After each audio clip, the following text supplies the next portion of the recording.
So, Trev, you ready to move on to the next section? You good Let's to do go? it, man. Okay. Yep, let's do it. We're just going to kind of work through here the next two segments. We're going to just kind of quickly work through some strengths and weaknesses of Indiana, and then we're going to talk about some matchups. These are going to be sort of just giving you all a peripheral of them, because we're going to dive more, really take an even deeper dive into some of these specifics tomorrow. So tomorrow we'll break down the Notre Dame offense against the Indiana defense, and that's going to be the entire focus tomorrow. And then we'll do the defense on Wednesday. But we wanted to kind of touch on a few things here, Trev. And when you look at the strengths and weaknesses of this football team, let's start with the offense and talk about what they're good at. And, there's a lot of talk about, boy, they got a really explosive pass attack and they're really a good throwing team. And I've heard that said before. I don't think that they are. I don't think that they're a really, pass heavy football team that just throws it all over the yard.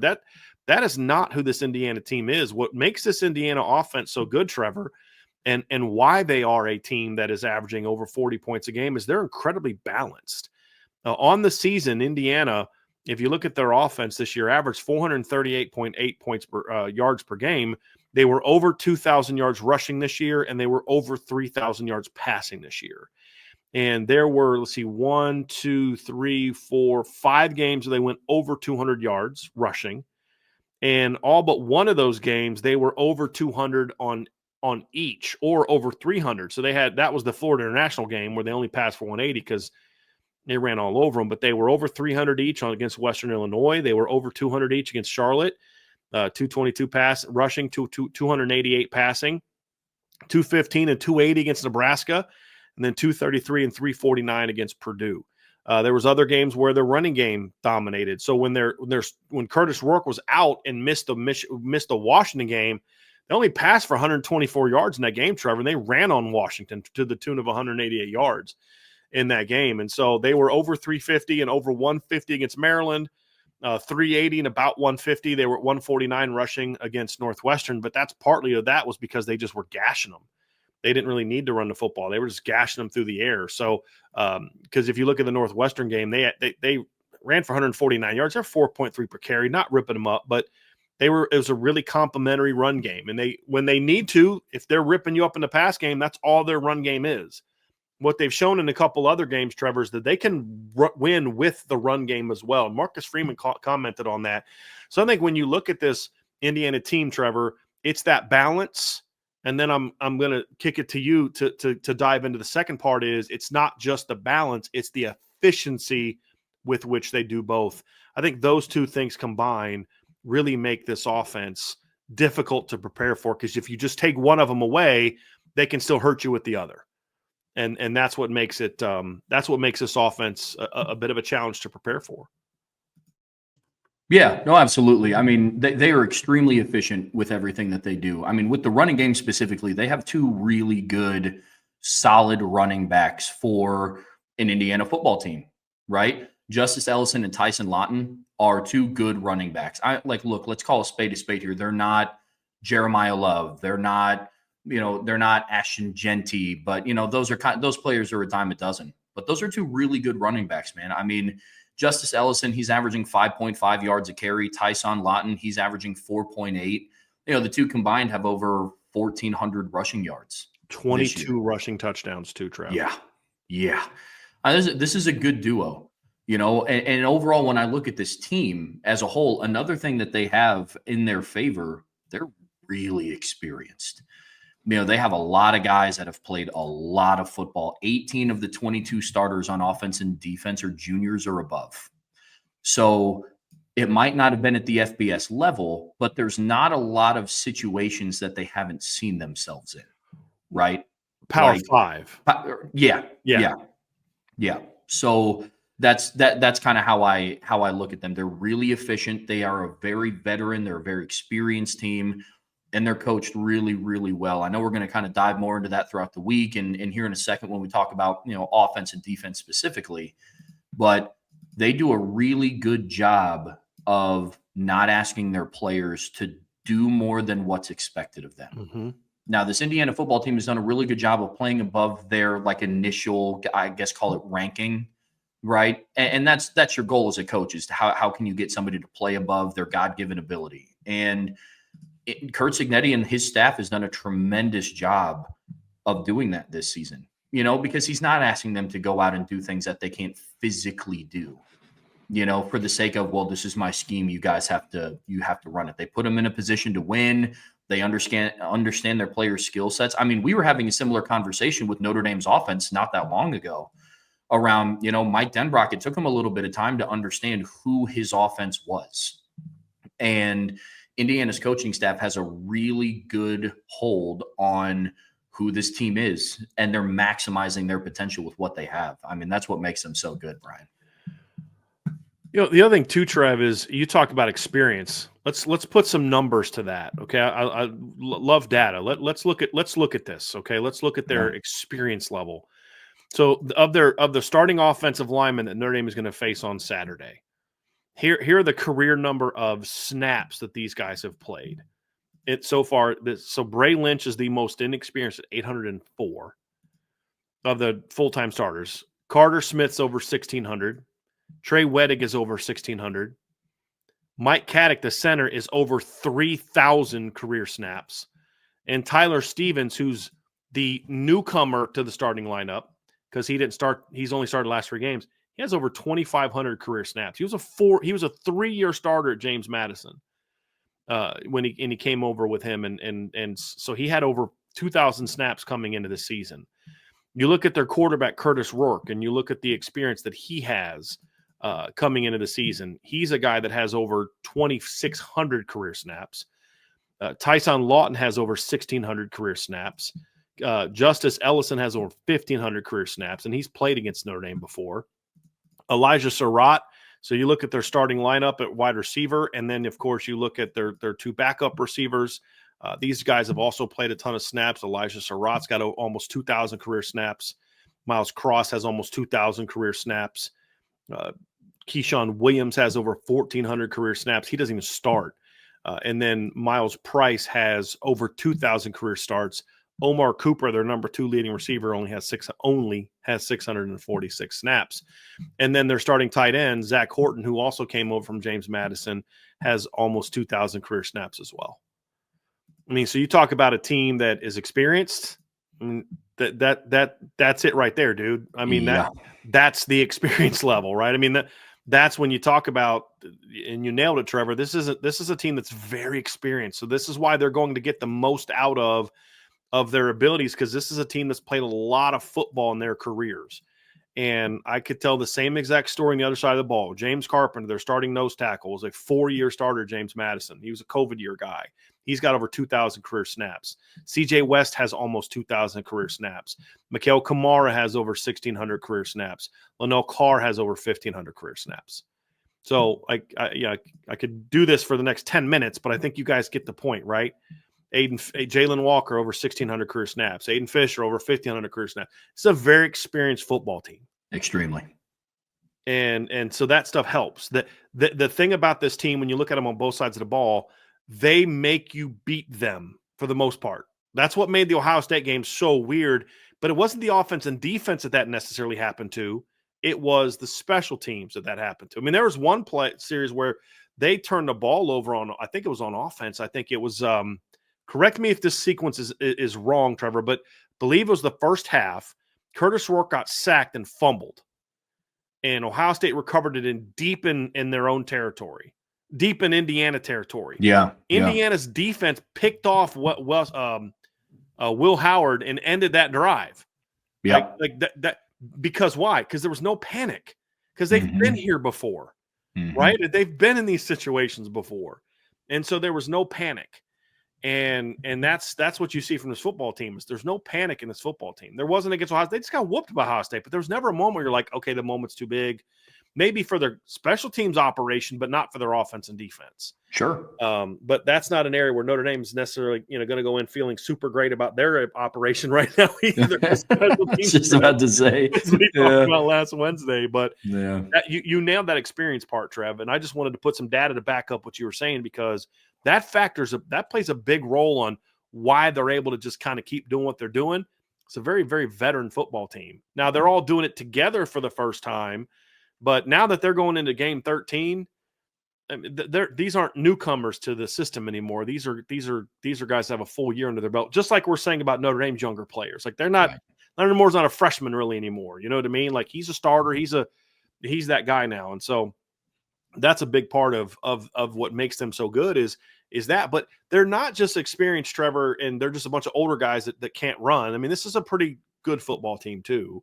And I think especially at the skill positions is something that I think a lot of people are underestimating that talent. There's two areas where I think people are underestimating the talent that Indiana has: perimeter, receivers and corners, and D-line.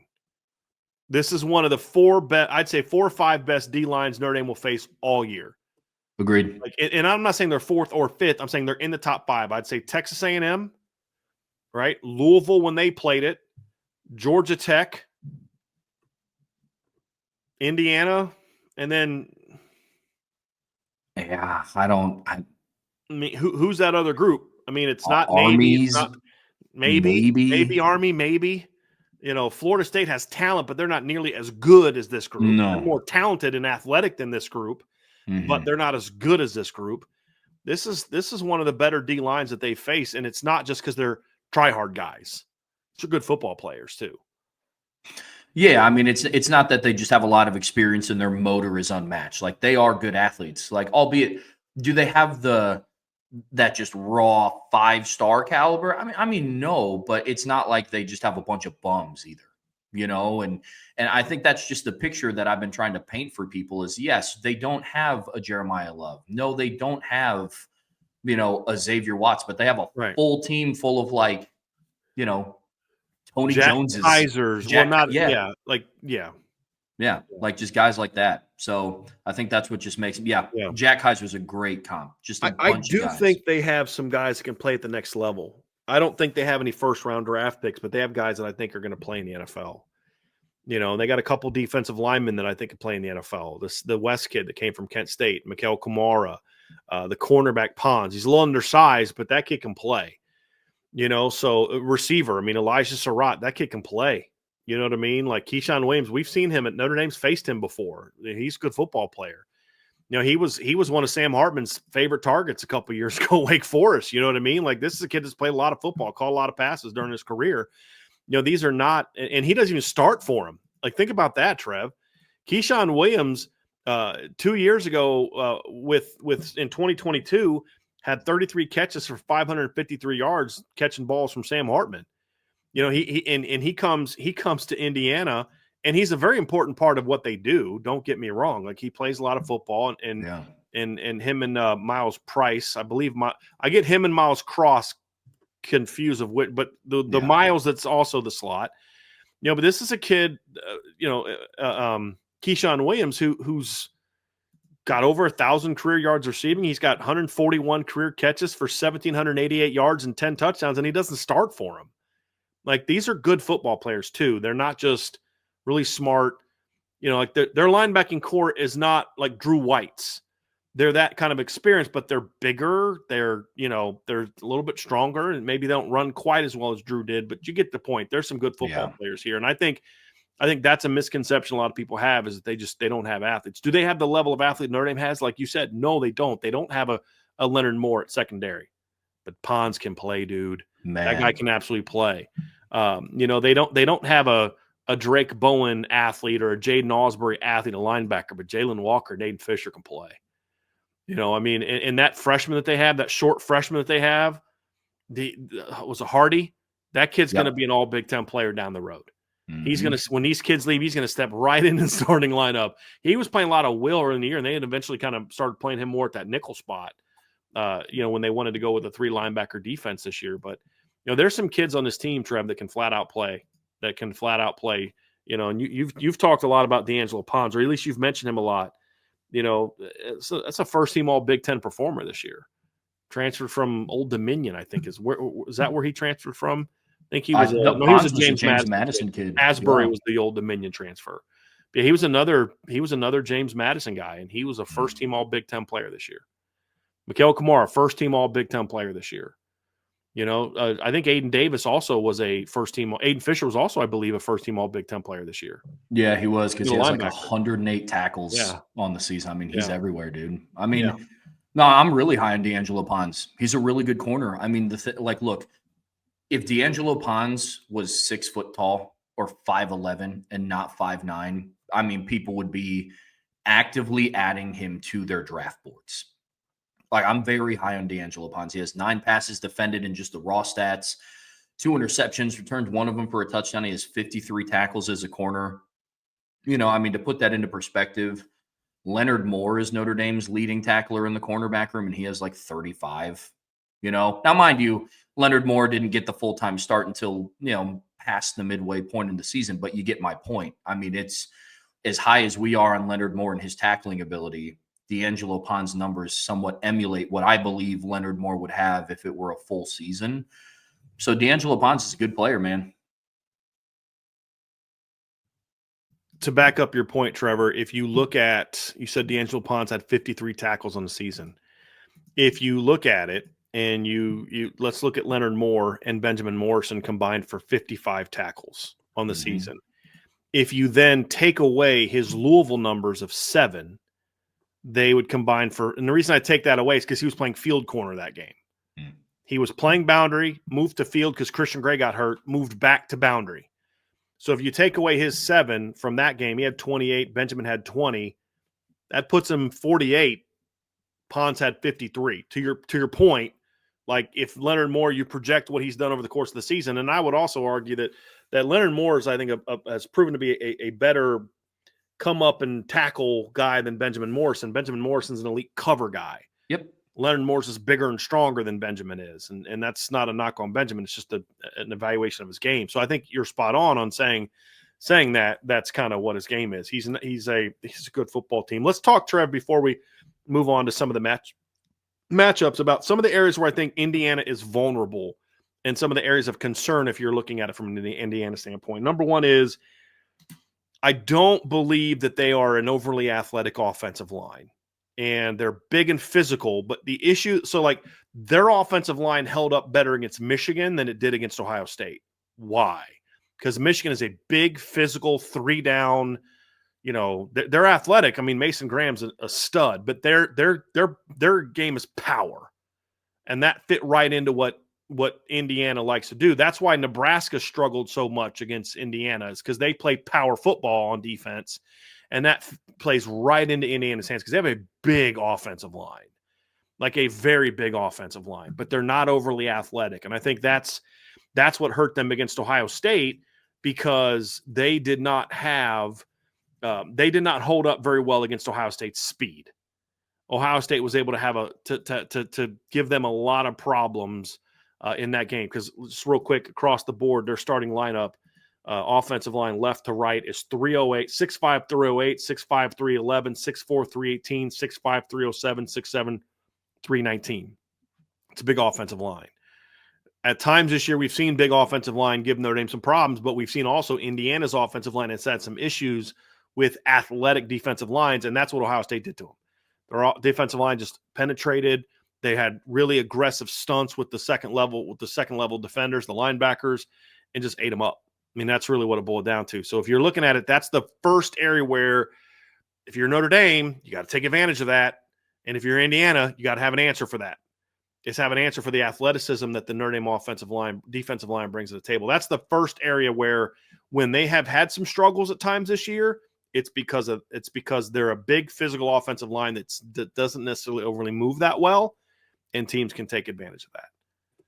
Yeah. Yeah, absolutely. They had some issues in pass protection against Ohio State. I mean, they gave up 5 sacks. I think 2 or 3 of them went to Cody Simon, their linebacker. Like, they don't do a great job of blitz pickup. Now, Indiana's style of football is run downhill, very like north-south. I mean, that is a ton of RPOs off their run action. Yep. And, and to build off of that, one of the things that hinders them is Curtis Rourke is not mobile. I mean, he's kind of borderline on that fringe of, it's not even like he's a Tyler Shuck where they're calling design run plays, but can escape and get out if he needs to. Like Curtis Rourke is not a mobile quarterback.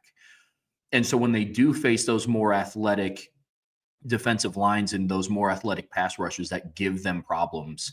He doesn't showcase the ability to get out of those. And like, it's not a fair comparison to say, but like Riley Leonard can, completely different style of quarterback, right?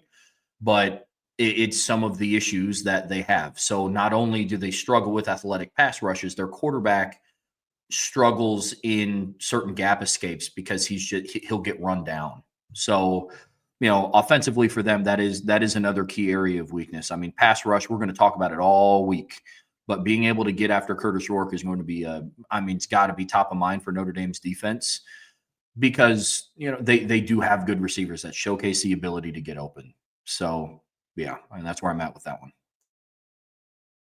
Another issue for them, Trevor, to me, is they have good athletes. I think people underestimate their athleticism, but when you talk about this level, do they have the athletes at safety, at linebacker, on the perimeter of the offense to say, hey, they can play against the Notre Dames, the Georgias, the Ohio States. We've already seen it against Ohio State, but one game does not mean that's who you are against every team like that, right? Because if we're going to play that game, then the counter by an Indiana person, well, hey, I watched you play against USC, and your defense didn't look like it was any great shakes either, right? But you saw it against Michigan a little bit. You saw it early against Michigan State a little bit. There have been some of those flashes this year, Trevor, where you look at it and say, boy, that wasn't like they were able to kind of eventually figure it out because they're just so experienced and they don't panic at all, as we mentioned.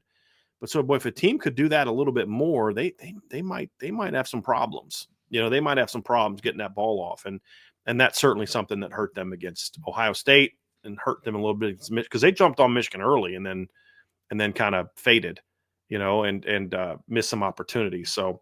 Yeah, that's kind of, I think, the lack of just the dynamic athlete against a team like Notre Dame, who does have a lot of dynamic athletes. I mean, Jeremiah Love, Jadarian Price, Jaden Harrison, as you mentioned before. Chris Mitchell actually is. They just haven't used him as well. right. Notre Dame's linebackers can all run. Xavier Watts is going to end up being a unanimous All-American again. Christian Gray is a guy that ran low 4.4s at camps coming out of high school, and he's not even their fastest corner. You know what I mean? Like this is a Notre Dame team that can run. And how does that stack up against Indiana? And then the final piece to me, Trev, that Indiana schematically is a team that takes a lot of risks, especially on defense. And we'll break down that more tomorrow. And no one's been able to take advantage of it yet. They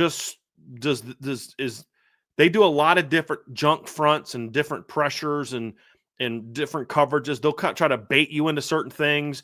They'll line up their front and almost like an eagle front and just leave the tight end tackle completely uncovered because they're trying to bait you to run right at it. But they've got stunts and different things that that's what they want you to do.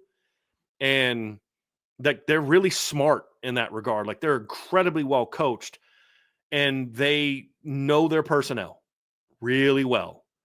And they know when they don't have to take those chances, but then you see some games where you can tell that they know that they don't match up quite as well, and they do a lot of funky stuff. And I mean that it's not an insult. They're really well coached within that. Can Notre Dame exploit that? That's an area of concern if I'm Indiana, because we've seen some teams do that to Notre Dame. USC did that to Notre Dame. Army did that to Notre Dame. Navy did that to Notre Dame. Florida State tried to do that to Notre Dame. We've seen some teams try to do that. Louisville did that a little bit early, tried to bring some different stuff, and Notre Dame was able to beat them over the top with it. Notre Dame has played a lot of defenses like that this year, and for the most part, they've had a lot of success. Now, Indiana's been, obviously, results are better than all those teams, but that's going to be something, too, that could potentially be a concern if you're looking at it from the Indiana standpoint is they take a lot of risks schematically, and Notre Dame's the kind of team, especially offensively, against your defense where they're going to you take a lot of risks. We're going to have something for you with our run game and our screen game. And then the other side of the ball, there's a reason why Notre Dame's number one in the country in turnovers gained, because they take advantage of those things. And I think that's something that plays really well into Notre Dame's favor. Yeah, absolutely. I mean, their coordinators on offense and defense do a really good job of making sure and putting their players in a position where the lack of athleticism, and that's not to say that they have none. It's just in comparison to some other opponents, the lack of top end elite athleticism does not become a detriment, and then that's where the experience starts coming into effect. You can take calculated risks with your defense when you have guys that have seen so many different looks and have so many different snaps, unfortunately within that system. Right. Right. And, but the detriment for Indiana in this game could potentially be, now, again, not a knock on Indiana, but Jeremiah Love, Jadarian Price, heck, even Riley Leonard gets into the open field. I don't know if Indiana has a guy that can track them down. But to be fair, Notre Dame has played 12 teams this year that can't catch Jadarian Price and Jeremiah Love when they get into the open field. You said a big reason why, though. Indiana has not had to account for a quarterback like Riley Leonard this year. Mm-hmm. They also haven't played a team. Well, I don't think that's true because I think Travion Henderson has big time speed. Yeah. I don't know that their offensive line is on Notre Dame's level, but Travion's dynamic. But outside of him, they haven't faced a whole lot of running backs that are super dynamic. And as you and I pointed out last week, Trev, they definitely haven't faced really any mobile quarterbacks. I think Will Howard's probably the most mobile quarterback they've played this season. And I think that's factored into a big part of it as well. You can key on the running backs when you're not worried about a quarterback that can hurt you. You focus too much on stop. I mean, Miami, Ohio did that. Remember, like they crashed the Notre Dame running backs hard, and Riley Leonard rushed for 143 yards in that game. Because of that, Riley Leonard was on pace for rushing for 200 yards against Purdue. Yeah. What do I mean by that? He had 100 yards at halftime, and they pulled him. You know what I mean? For that exact reason, because the running backs gashed Purdue early, and then they kind of overcommitted a little bit to that, and that was allowing Riley Leonard to go off a little bit. So that's what makes Notre Dame unique, and that's where I say like those risks can hurt you because Indiana's going to have tackles for loss. They're going to stuff Notre Dame at times. Oh, yeah. They're going to put Notre Dame. They're going to force some punts. They're going to keep Notre Dame off. But then there's going to be the 4, 5, 6 plays where you get a body on a body, and you're able to now your backs take over. Or you crash the running game because you think you have Mike Denbrock figured out. Next thing you know, Riley Leonard's the one that actually has the ball, and he's out the other side for a big play. So I think all those things kind of factor in. If you're looking at it from an Indiana standpoint, is a reason to be concerned because you're playing a team like Indiana has good athletes. They do. They have very good athletes, and they've out-athleted just about every team they've played, including Michigan. Yeah. I think that ultimately, Michigan was able to whoop them a little bit in the trenches, especially in the second, third, and fourth quarters. But their athletes were, for the most part, better than Michigan's because they didn't have Will Johnson, didn't play in the game. Colson Loveland was the only guy that really for that Michigan offense that looked like he, belonged on that field. He was making some plays for them in that game. But, the rest of what Michigan was doing in that game wasn't, that's not a real athletic Michigan football team. Especially with all the injuries they had at the skill positions this year, Trev. But when they played Ohio State, they couldn't out-athlete Ohio State, and that hurt them. That hurt them quite a bit. I mean, you say what you want about Notre Dame's receivers, but there's a difference in speed and athleticism from Bo Collins and Jaden Greathouse and Jaden Harrison and Chris Mitchell and Jordan Faison than Tyler Morris and Peyton O'Leary and Frederick Moore and Kedrick Bell and Samaj Morgan. There's just a different animal there. And Notre Dame's also has their tight ends that can do some things and their running backs out of the backfield. There's just a different gear in South Bend than what Michigan had on offense. And the only team that really had that this year is Ohio State, and especially on defense. And we saw what that defense did to Indiana as they overwhelmed them. Yeah. I mean, they had 153 yards of offense in that game, 156. 70 of them came on the opening drive. Mm-hmm. Mm-hmm. I mean, it's interesting. I mean, I've paid a lot of attention lately to the Indiana-Michigan game and the Indiana-Ohio State game. And honestly, one of my biggest takeaways was not even about the Notre Dame game. I mean, it's just IU did what Ohio State should have done to Michigan. They relied on their athletes on the perimeter. And it was a 5-point game. Right? Literally, if Ohio State emulated what IU did to Michigan, it would have been a boat race. I mean,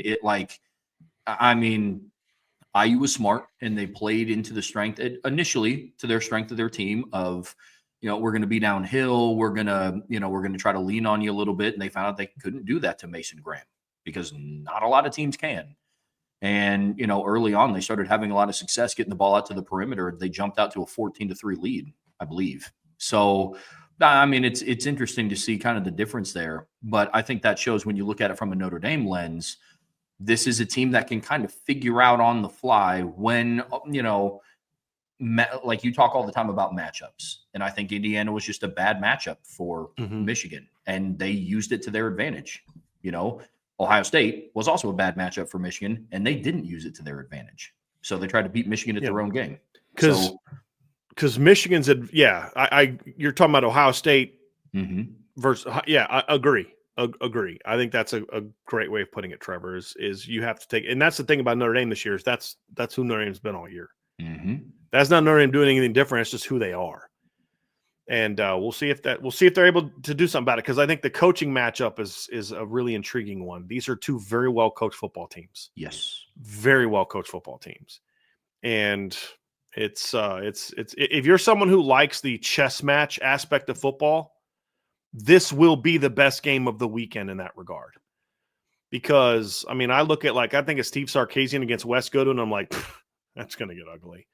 Rhett Lashley against, Tom Allen's a decent one, SMU's offense against Penn State's defense. Andy Kotelnicki against that SMU defense, which is really, well schemed. Jim Knowles against Josh Heupels. But this Al Golden against Mike Shanahan and Mike Denbrock against, and I keep forgetting Indiana's defensive coordinator's name. I feel so terrible about that one. But it's just been one of them weeks, man. It's just been one of them weeks where I just keep dropping some things. But when you look at them, Trev, they're a really well coached football team, and I think their defensive coordinator has been with Steve Sarkisian, Kurt Cignetti, for about 5 years at least. He was with him when he was at.